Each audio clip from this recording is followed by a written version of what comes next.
యాక్చువల్గా అవి కూడా వస్తున్నాయి. అవి కూడా వాటికి కూడా వాళ్ళు ప్రతిదానితో ప్రతిదీ అవుతుంది.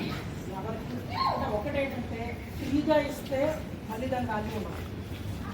సో ఎంతో కొంత మనం మీరు కొంత పెట్టాలి, మేము కొంత పెట్టాలి. మాకు ఏమి ఇంట్లో ఎస్ మేము ఆ రకంగా కూడా అంటే కన్సెషన్ వైజ్ కూడా కొన్నిసార్లు ఇస్తూ ఉంటాం. బికాజ్ లాస్ట్ టైం కూడా వాళ్ళు అదే చేశారు. మా క్లబ్ నుంచి ఒక 3,000 ఇస్తే వేరే వాళ్ళు 3,000 పెట్టి, వేరే వాళ్ళు 3,000, ఇంకొకరు 3,000, మొత్తం 3,000కి 3 మిషన్లు వచ్చాయి. అలా మ్యాచింగ్ అన్నమాట. మ్యాచింగ్ లాగా పెట్టుకొని ఎవరికి ఇవన్నీ ఏంటంటే కార్పొరేట్ సంస్థలు కొన్ని ఉంటాయి.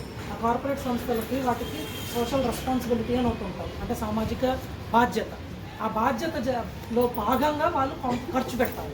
అంటే గవర్నమెంట్ ఆ రూల్ పెట్టింది, మీరు సంపాదించిన దానిలో మీరు లాస్ట్ 3 ఇయర్స్లో సంపాదించిన దానిలో 2% ఖర్చు పెట్టాలి.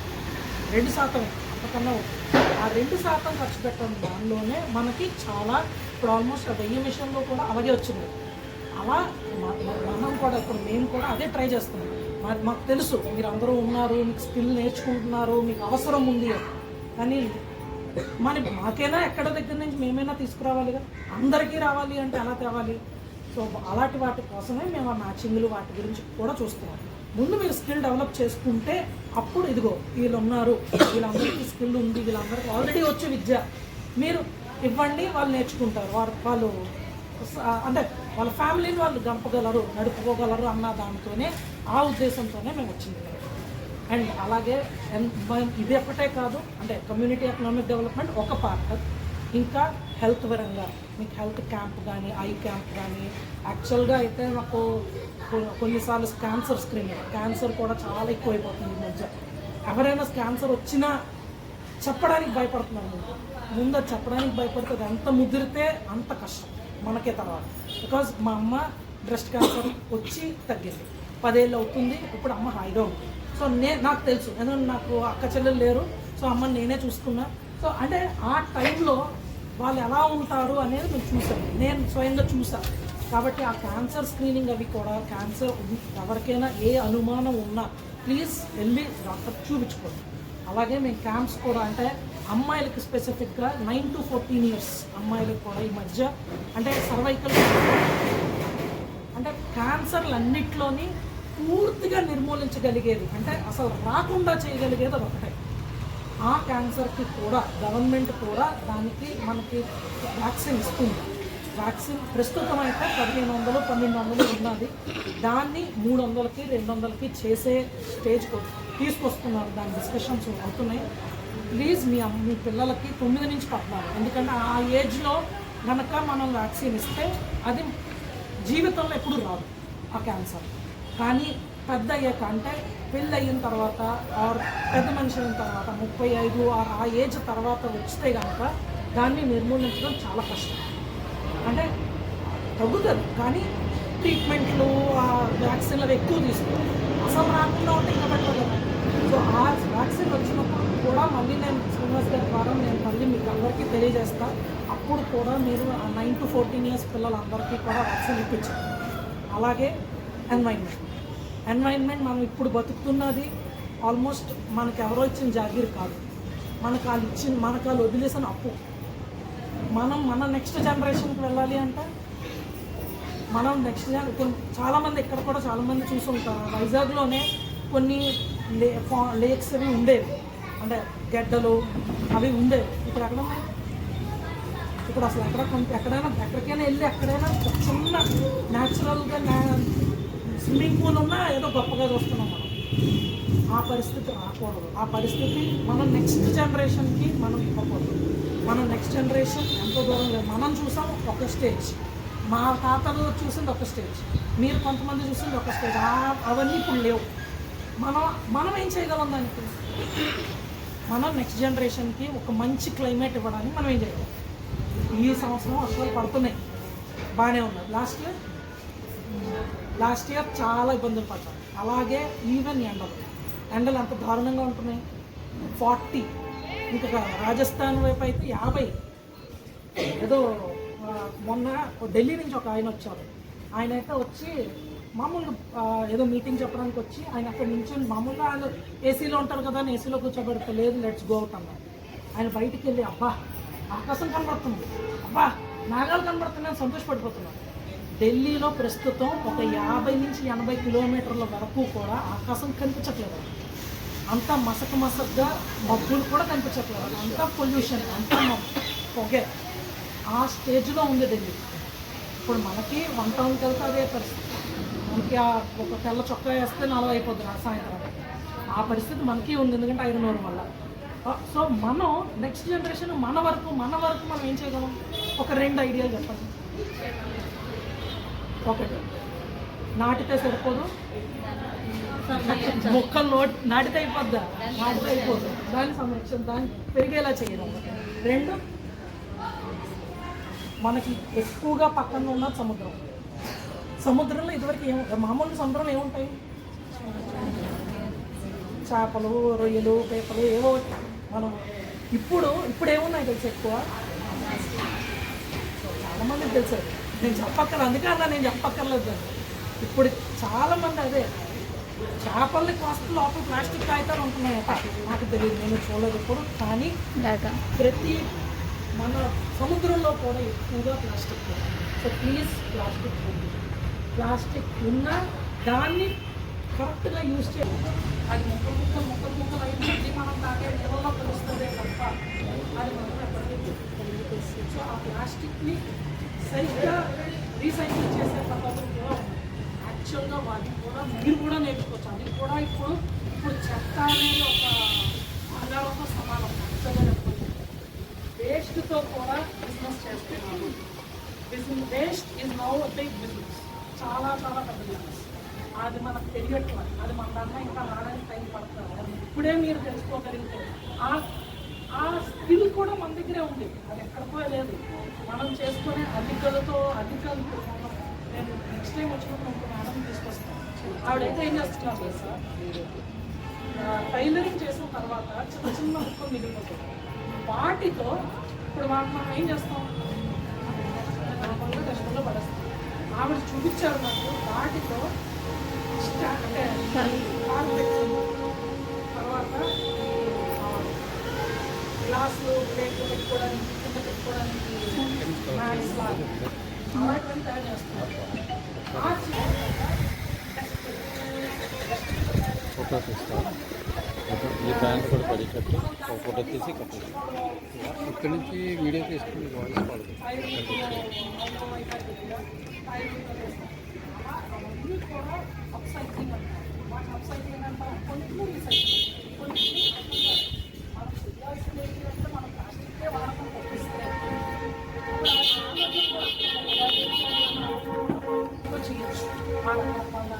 చేయండి. అవి కూడా ఒక స్కిల్, అవి కూడా ఒక బిజినెస్. ఇదివరకు చిన్నప్పుడు నేను చూసేటప్పుడు కిరాణా షాప్లో పేపర్ కవర్లు అమ్మేవారు.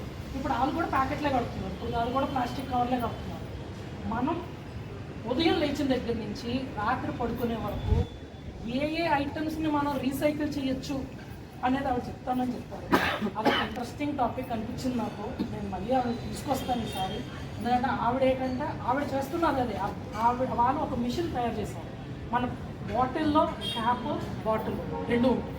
చాలామంది క్యాప్లు తీసుకోరు. ఇప్పుడు మామూలుగా తీసుకున్న ప్లాస్టిక్ అమ్మినా మనం ప్లాస్టిక్ బాటిల్ ఒకటే తీసుకుంటారు. ఎందుకంటే ప్లాస్టిక్ క్యాప్ గట్టిగా ఉంటుంది, దాన్ని రీసైకిల్ చేయడం కష్టం. వీళ్ళు వాటిని కూడా అంటే బాటిల్ అలా వేస్తే అది మళ్ళీ ముక్కలు మళ్ళీ ఇంకొక బాటిల్ తయారు చేయడానికి ఉపయోగంగా వాళ్ళు మిషన్ అని తయారు చేశారు. సో అండ్ ఇంకా ఏ రకమైన చెప్తాను మనం ఇప్పుడు ప్లాస్టిక్ చెప్పాను చూసారా, మనం కందిపప్పు కొంటాం, దానికి ఒక ప్లాస్టిక్ కవర్ ఇస్తాం. ఆ కవర్ని కూడా మనం దాయచ్చు. ఇప్పుడు దాకా ఎవరు కూడా ప్లాస్టిక్ వాళ్ళు జనరల్గా పెద్ద పడుతారు, చిన్న వాడతారు. ఇప్పుడు ఈవిడ ఏంటంటే ఆ చిన్నవైనా సరే నాకు పర్వాలేదు. చెప్పులు, షూస్, ఆ షూస్ను కూడా ఇప్పుడు చాలామంది మనం షూస్ మామూలు జనరల్గా ఇదివరకు అయితే మనం రిపేర్ చేసేవాళ్ళం. ఇప్పుడు రిపేర్ అనే ఆలోచనే లేదు. మనం తీసుకెళ్ళి పారేద్దాం, కొత్తది కొనుక్కుంటాం, మళ్ళీ 2 రోజులు వస్తుందో కుడితే అన్న ఆలోచన వస్తుంది. అలాంటివి యాక్చువల్గా సోల్ ఏం అవ్వదు. యాక్చువల్ మీద పార్ట్ అంతా తీసేసి సోల్ని మళ్ళీ రీయూజ్ చేస్తాం. అలా చేసి కూడా మనం వాళ్ళందరూ కూడా ఇంకా విస్తరాకులతో మనం ఎప్పుడు ఆలోచించేది విస్తరాకులు తినాలి. ఇప్పుడు విస్తరాకులతో స్వీట్ బాక్స్లు వస్తున్నాయి తెలుసా. విస్తరాకులతో స్వీట్ బాక్స్లు వస్తున్నాయి, విస్తరాకులతో ఎన్వలప్లు వస్తున్నాయి, విస్తరాకులతో చెయ్యని పని లేదు. అంటే ఈవెన్ ఇప్పుడు ఈవెన్ నావల్ కూడా అదే అంటున్నారు, దీపావళికి వాటికి స్వీట్లు పంచి పెడతారు కదా చాలామంది. అది ఒక క్రియేషన్ అయిపోయింది. యాక్చువల్లీ ఇదివరకు మనకు అబద్ధే కాదు, అది కూడా క్రియేషన్ అయిపోయింది. వాటికి ఆ ప్లాస్టిక్ బాక్సులు లేకపోతే పేపర్ బాక్సులో కాకుండా ఈ విస్తరాకులు అయితే మనకి వెంటనే మనం పడేసిన భూమిలో కలిసిపోతుంది. విస్తరాకే కదా, అండ్ అది కూడా కొంత కాస్ట్ కాదు. కానీ ఆ విస్తరాకు కాస్ట్ కాదు, అది తయారు చేసి అమ్మినప్పటికీ అది కాస్ట్ పెరిగిపోతుంది.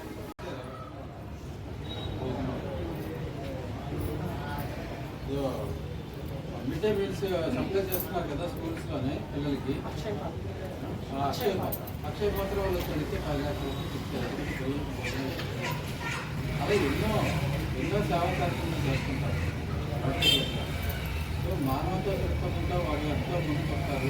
మీకు ఆల్రెడీ ఒక అభయం ఇచ్చారు, మీలో ఎవరికైనా ఎక్కువగా మానవతో దృక్పథంతో సాయం కావాలంటే. ఎందుకంటే ఎప్పుడు ఎవరికి ఎలా సాయం అవసరం వస్తుందో నేను కూడా చెప్పలేను.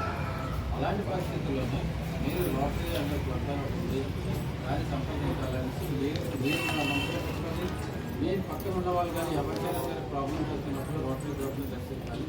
రోటరీ మనోహర్ ఫోన్ చేస్తూ మనోహర్ నాకు పంపిస్తాను.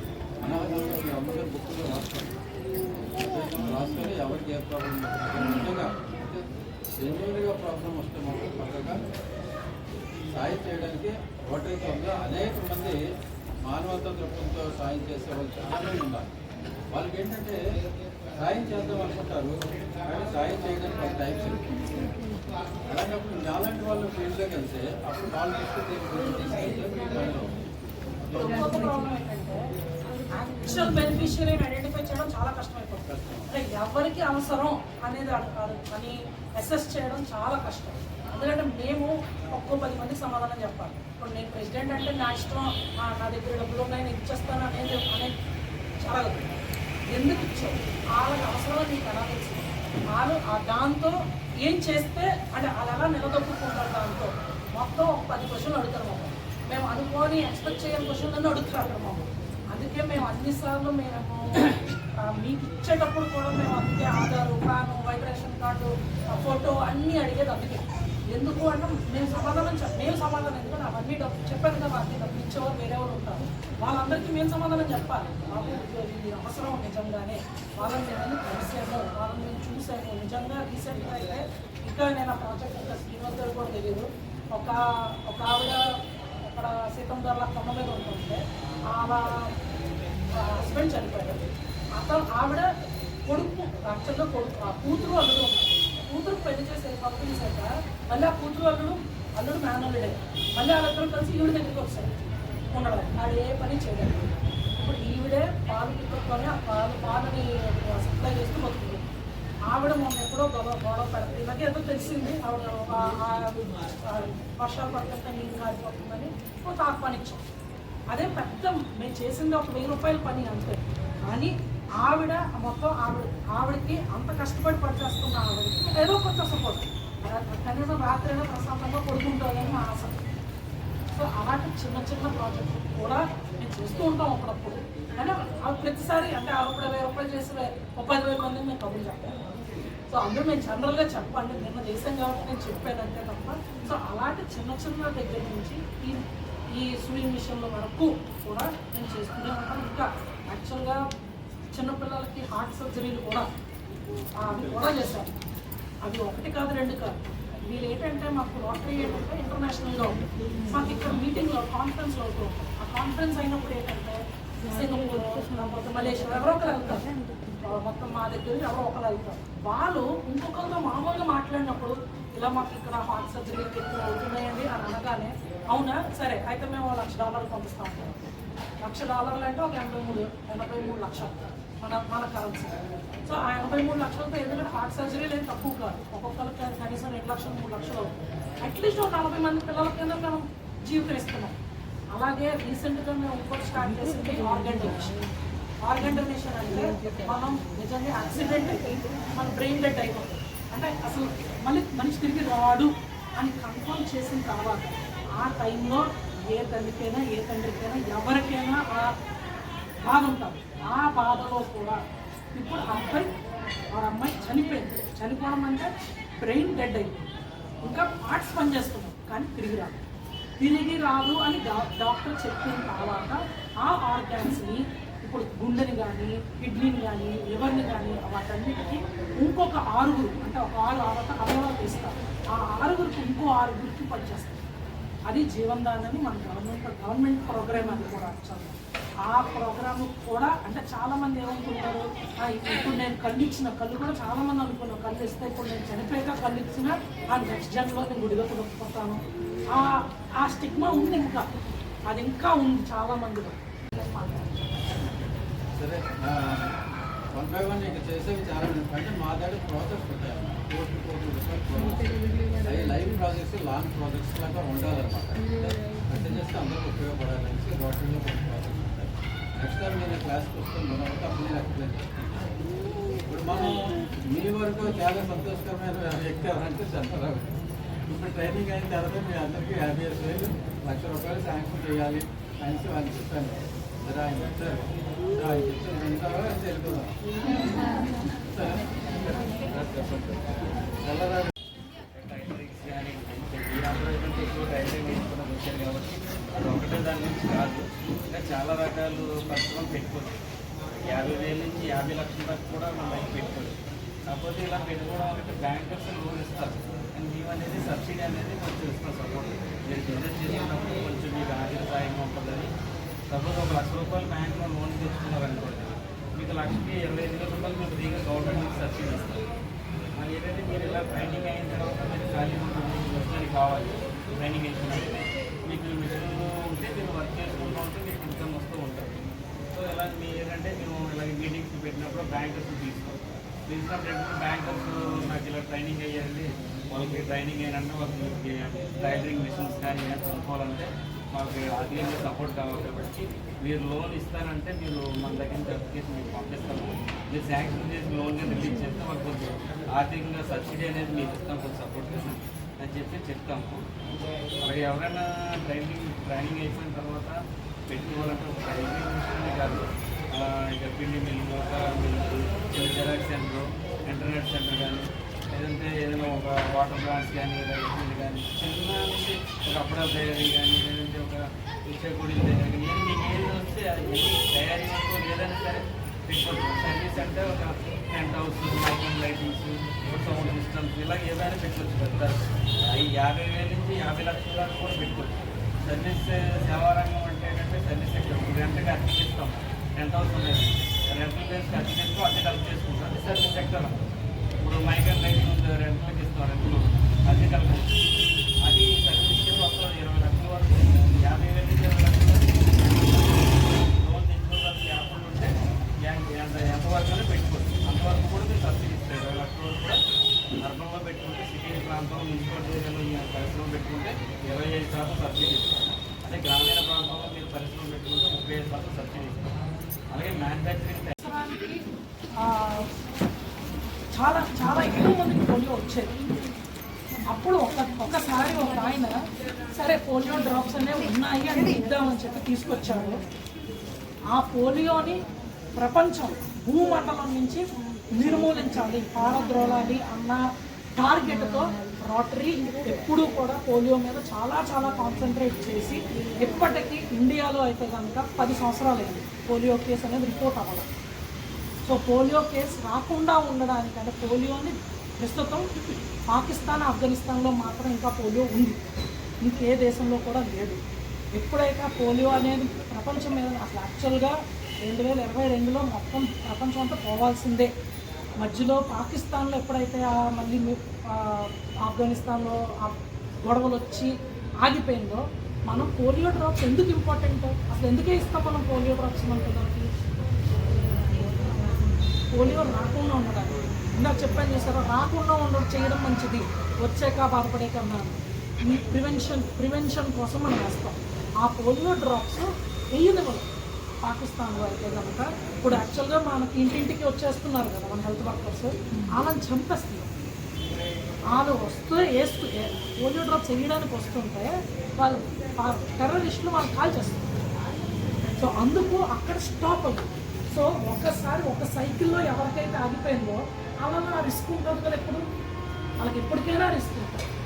ఇండియాలో కూడా ఇప్పటికీ మనం అసలు పోలియో కేసు లేదంటున్నాం, కానీ ఒక 2 లక్షల మంది పిల్లలు ఇప్పటికీ కూడా ఒక్క డ్రాప్ కూడా ఇలా ఇంకా ఉన్నారు. ఇండియాలో కూడా ఇంకా ఉన్నారు పిల్లలు. చాలామంది ఏంటంటే అది వేస్తే వాళ్ళకి పిల్లలు పుట్టరు అంటే ఆ మైండ్ ఇది కూడా ఉంది చాలామంది. పోలియో డ్రాప్స్ వేసుకున్నంత మాత్రం ఏం అవ్వదు, మీ పిల్లలకే ఆ భవిష్యత్తు మంచి భవిష్యత్తు వస్తుంది.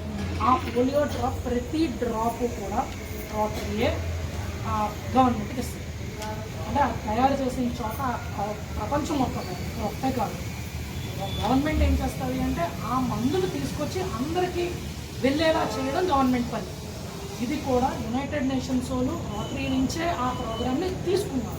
సరే రోటరీ వంటి సంస్థే చేస్తున్నప్పుడు మాలాంటి సంస్థ చేస్తే మొత్తం అందరికీ రీచ్ అవుతుంది కదా అని అప్పుడు రోటరీ చేస్తున్న పోలియో పనిని గవర్నమెంట్ తీసుకొని ప్రతి గవర్నమెంట్కి అప్పచెప్పింది.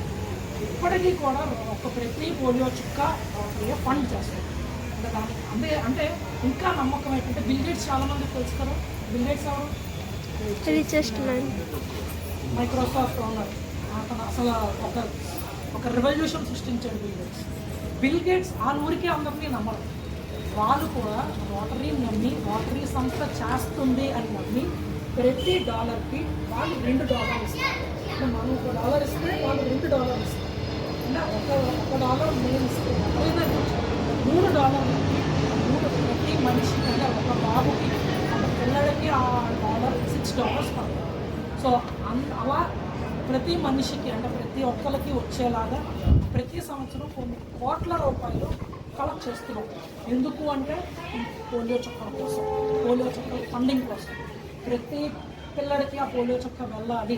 పాకిస్తాన్లో ఎప్పుడైతే ఈ హెల్త్ వర్కర్స్ని చంపడం మొదలెట్టారో వెంటనే రోటరీ ఇంటర్నేషనల్ ప్రెసిడెంట్ ఈసారి ఈవిడ.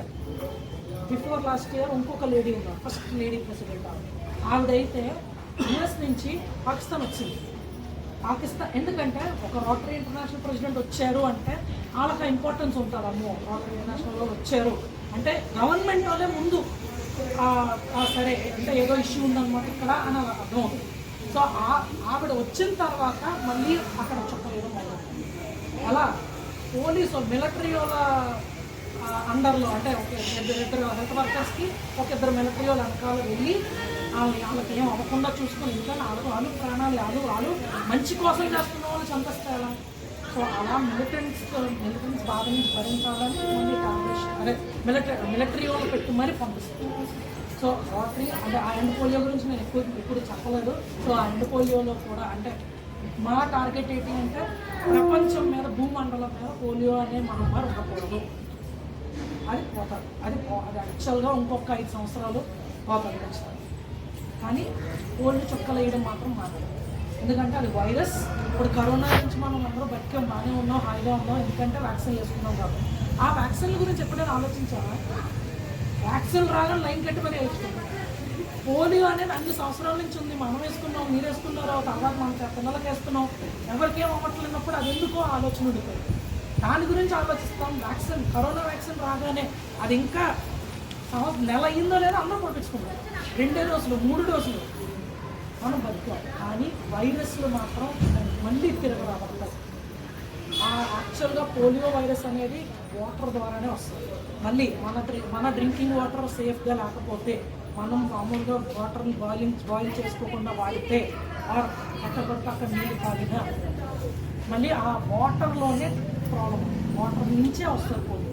అది చిన్నోళ్ళకే కాదు పెద్దోళ్ళకైనా రావచ్చు. మనం ఎప్పుడో మన 5 సంవత్సరాలకు వేసుకున్నాం. అలా వేసుకున్న మనం పోలియో మనకు ఆ ఇమ్యూనిటీ వచ్చేసింది అంతే. కానీ మనకి కూడా ఆ రిస్క్ ఉంటుంది. పెద్దవాళ్ళకి కూడా పోలియో వస్తుంది ఈ మధ్య. సో అది ఆ వాటర్ వల్లే. సో డ్రింకింగ్ వాటర్ కూడా మీరు దయచేసి మీరు ఏది వాడినా మీరు వేడి చేసుకో, మరిగిన నీళ్ళు వాడాలి. అది కూడా ఇప్పుడు అది కూడా చెప్తున్నారు. ఒక్కసారి కాదు, మరిగాక చల్లార్చి మళ్ళీ మరగబెట్టి మళ్ళీ చల్లార్చి ఆ నెల 2 సార్లు మరిగించుకోవాలి. అవన్నీ ఆ చిన్న పనులు మనం ఎప్పుడు ఇంట్లో చేసే పనులే. అవి మనం నెగ్లెక్ట్ చేస్తే మనం మళ్ళీ మన ఆరోగ్యం మీద మన పిల్లల మీద చూస్తాం. ఇప్పుడు మా అన్ని ఏపీఓ గారు మాట్లాడుతున్నారు. ఏంటంటే ఇక్కడ మెయిన్ ఈ ఖాళీ లోన్ సంబంధించి మా వాళ్ళకి మిషన్స్ ఏమైనా కావాలంటే మిషన్ అనేది కాదు, ఏదైనా చిన్న షాప్లో పెట్టుకొని ఒక 10 మిషన్స్ కొనుక్కొని మెయింటైన్ చేసుకునే విధంగా ఏం చేయాలి, ఎలా చేయాలి అంటే ఒక క్లాస్ స్పెషల్గా కావాలి. ఏదో రోజు మీరు సపరేట్గా చెప్తే అంటే వాళ్ళు బ్యాంక్ వాళ్ళు కూడా మనం తీసుకుంటాం.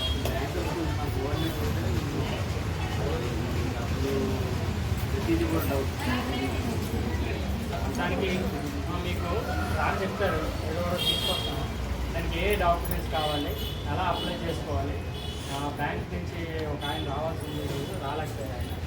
సో ఆయన ఖాళీ వాళ్ళు వస్తారు. రోటరీ సార్ ఎలా చెప్పారు, స్పెషల్గా మ్యామ్ తీసుకొచ్చి క్లాస్ ఇప్పిస్తారు. అంటే ఇవి దేనికోసం అని అంటే మీరు ఫర్దర్గా ఎలా ఇంప్రూవ్ అవ్వాలి, ఆర్థికంగా ఎలా ముందుకు వెళ్ళాలి అనే దానికోసం మనకి నెక్స్ట్ మనం చూద్దాము. నేను వాళ్ళకి సబ్సిడీ ప్రకారమైన మాకు మిషన్స్ ఇప్పించాం. అంటే ఇప్పుడు 10,000 మిషన్ అనుకోండి, ఒక 5,000 వాళ్ళు పట్టుకుంటారు, ఒక 5,000 మీరు సపోర్ట్ చేస్తారు. సో దానికి మీరు ఏమైనా సపోర్ట్ చేస్తే కొంతమంది అయినా తీసుకుని ఏదైనా ఎట్లా ఉంటారు రోటరీ సో అదమ్మా మీకు అందరికీ ఉపయోగపడిందని అయితే నేను అనుకుంటున్నాను.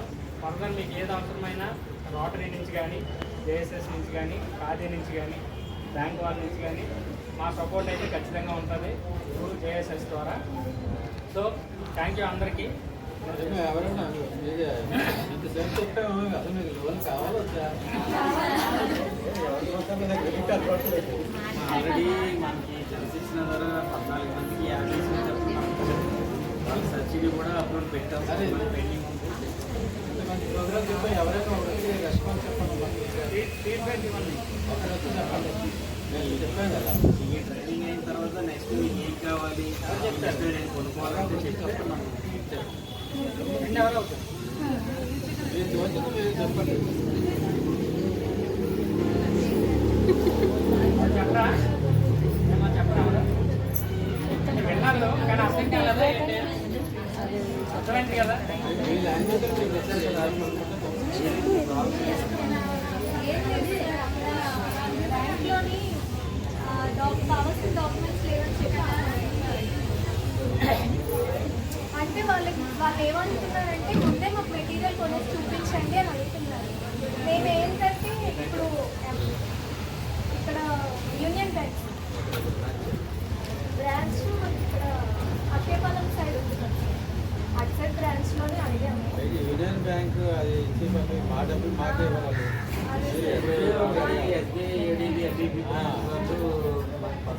అంటే మనకి రెస్పాండ్ అవుతారనేది అమ్మాయి చెప్పినట్టుగా ప్రాక్టికల్ ప్రాబ్లమ్స్ అయితే ఉన్నాయి సార్, అయితే లేము. దానికి బెస్ట్ ఎగ్జాంపుల్ మాకు కామ్కి మా జేఎస్ఎస్ ట్రైనింగ్ అయినా అంటే ఒకరికి ట్రై చేశాను. కొన్ని సమస్యలు అయితే ఉన్నాయి, అది బ్యాంక్ వాళ్ళు కూడా మనం అడిగితే అది ఖచ్చితంగా మాకు కావాలండి, ఆ డాక్యుమెంట్ లేకపోతే